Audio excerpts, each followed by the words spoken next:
Ansiosamente, o teu e-mail é ótimo quando você escreve, mandando tua dúvida, tua sugestão, tua participação, porque esse programa é uma parceria da TV Justiça com a Rede LFG, uma parceria nossa com você.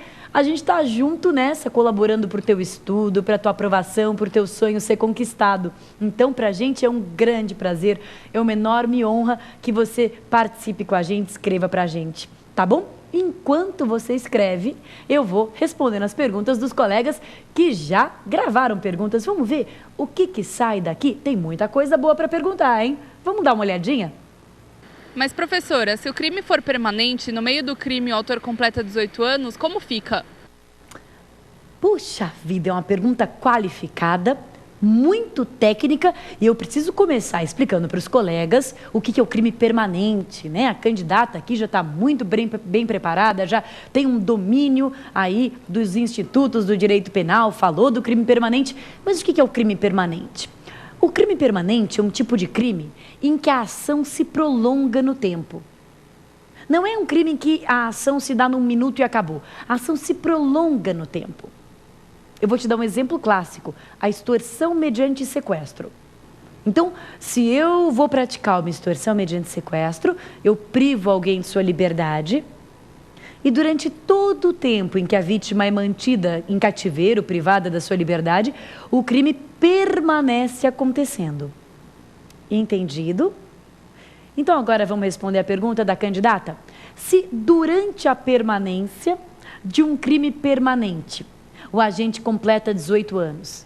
Então, quer dizer que durante o crime permanente, eu completo 18 anos. Eu começo com 17. Lembra, a gente começou justamente o programa dando exemplo do tiro. Eu dou um tiro com 17 e a vítima vem morrer com 18. Bem, eu sou inimputável, não respondo. Mas a pergunta da candidata foi diferente. No crime permanente, se durante a permanência eu completo 18 anos, eu sou imputável ou inimputável por esse crime? Eu sou imputável. Mas, professora, isso não viola a teoria da atividade? Não, porque nesse caso a atividade se protraiu, se prolongou no tempo. E pelo menos um pedaço da atividade foi executado já sob a maioridade. Então, portanto, é uma própria aplicação da teoria da atividade que, se durante o crime permanente o agente adquire e atinge a maioridade, ele é imputável pelo crime como um todo. Agora eu vou aproveitar o gancho da candidata, eu vou aproveitar o gancho dessa questão para falar de um segundo tema também muito importante. E se durante a permanência entre em vigor uma lei mais severa? Imaginemos que o crime comece sob a égide de uma lei mais benéfica. Durante a permanência entre em vigor uma lei mais severa. E aí? A lei mais severa se aplica? Ou isso seria uma violação ao princípio constitucional da irretroatividade? Não é uma pergunta simples. Tanto não é que foi objeto de súmula. O Supremo Tribunal Federal sumulou essa questão justamente para sanar qualquer dúvida, qualquer indagação. E qual é que foi o entendimento do Supremo? É de que no crime permanente, e aliás, tanto no permanente quanto no crime continuado, tanto no crime permanente quanto no crime continuado, se entra em vigor uma lei mais severa, e enquanto durar a permanência ou a continuidade, entra em vigor uma lei mais severa, é a lei mais severa que se aplica. É o teor da súmula 711 do Supremo. Súmula 711 do Supremo. Aplica-se a lei mais severa ao crime permanente e ao crime continuado, desde que sua vigência seja anterior à cessação da continuidade ou da permanência. Desde que sua vigência seja anterior à cessação da continuidade ou da permanência. É um assunto super interessante e que cai bastante em prova de concurso, justamente porque ele não é óbvio, né? Alguém poderia dizer, puxa, mas isso não é uma violação à irretroatividade da lei severa? Não, porque veja, retroagir uma lei é fazer a lei se aplicar a um fato cometido antes da sua vigência. Não é isso que o Supremo está fazendo. O Supremo está fazendo a lei se aplicar a um fato cometido na sua vigência, durante a sua vigência, mesmo que apenas parcialmente. Tudo bem? Ótima pergunta. Vamos para a próxima? Professora, quem é que vai aplicar a lei mais benéfica depois do trânsito em julgado? Tem que fazer a revisão criminal? Puxa vida, outra pergunta bastante técnica, outra pergunta polêmica e outra pergunta simulada. Que legal, hoje está dando para a gente falar de bastante súmula e isso você sabe que, sobretudo, determinados concursos públicos adoram, né? Pois é, quem é que aplica uma lei mais benéfica depois do trânsito em julgado?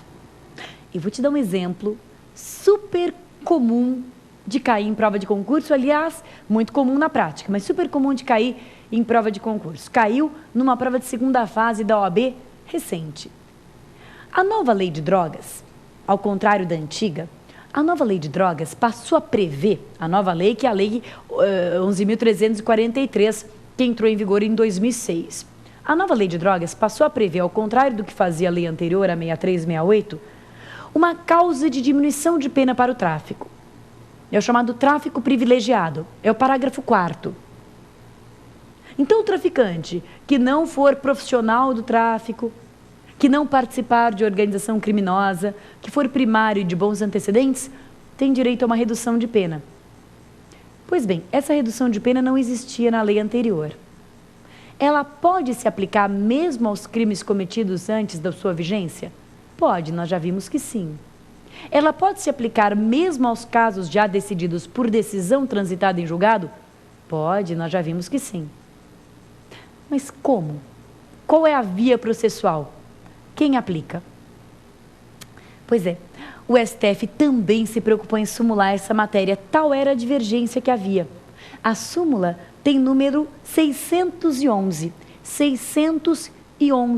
do Supremo Tribunal Federal. E o que disse o Supremo?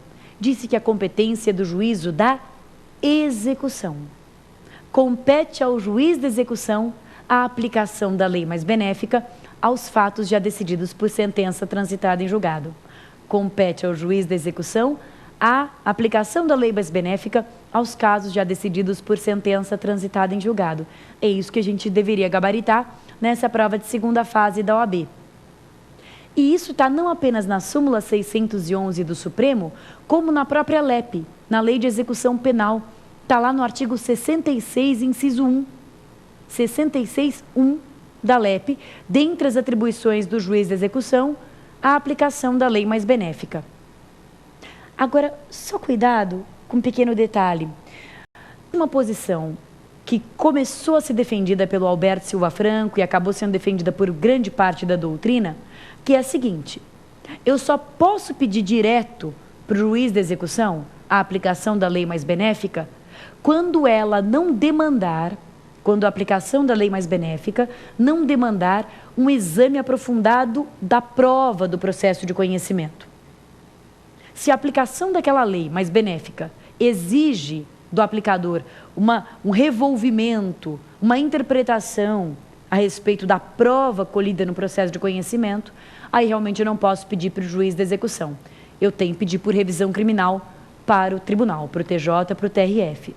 Então, só cuidado com esse detalhe. Agora, como nosso objetivo aqui é te preparar para a vida, mas também para o concurso, nota bem, só coloque essa exceção se ela for pedida no enunciado.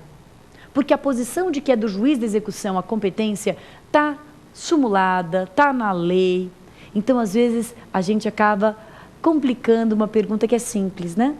Não faça isso. Se a pergunta for simples, é do juiz de execução e ponto final. Tudo bom? Próxima pergunta. Vamos lá. Professora, o que é a lex intermedia? Muito bom. A ideia aqui é a lex intermédia. Lex intermédia. O que é a lex intermédia? O nosso colega, né, deve ter lido aí no livro e daí falou, o que é isso, né? Lex intermedia. A pronúncia é lex intermédia. E o que é a lex intermédia? É justamente a lei do meio. E, na verdade, é uma pergunta mais metida à besta do que propriamente difícil. É uma pergunta fácil. Imagina que eu tenho uma lei durante... Eu vou dar um exemplo da própria lança-perfume.